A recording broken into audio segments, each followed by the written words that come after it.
మరి కొత్తగా Andhra Pradesh electronics components manufacturing policy 4.0 ఏదైతే ఐటీ ఈఎన్సి శాఖ చేసిన ప్రతిపాదనని రాష్ట్ర మంత్రి మండలి ఆమోదించిందని చెప్పేసి మనం చేస్తాను.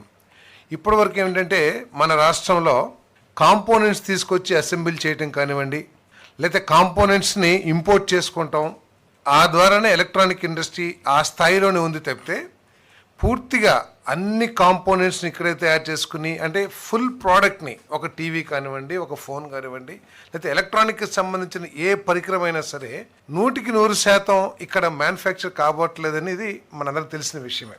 దాంట్లో 50% 60% కాంపోనెంట్స్ని ఇతర రాష్ట్రాల నుంచో లేకపోతే ఇతర దేశాల నుంచో తెప్పించుకుని ఇక్కడ అసెంబ్లీ చేయటం, దాన్ని మార్కెట్ చేయటం జరుగుతూ ఉంది. ఈ పాలసీ ద్వారా ఈ ఎలక్ట్రానిక్ ఇండస్ట్రీని అభివృద్ధి చేయాలనేది ఈ పాలసీ యొక్క లక్ష్యం అని చెప్పేసి మనం చేస్తాను నేను.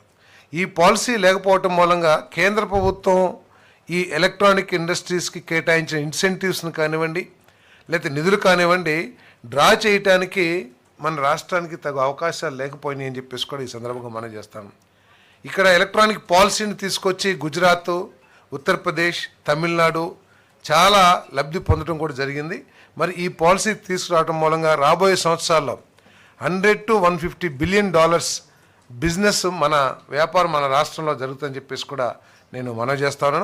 ఈ పాలసీని తీసుకురావడం ద్వారా ఇప్పటికే చాలామంది ఈ ఎలక్ట్రానిక్ మ్యానుఫ్యాక్చర్ తయారీదారులు అయితే ఎవరైతే ఉంటారో వారందరూ కూడా ఇక్కడ ఇన్వెస్ట్మెంట్ పెడతానికి మరి చాలా ఉత్సాహం చూపిస్తారని చెప్పేసి కూడా నేను మనవి చేస్తాను.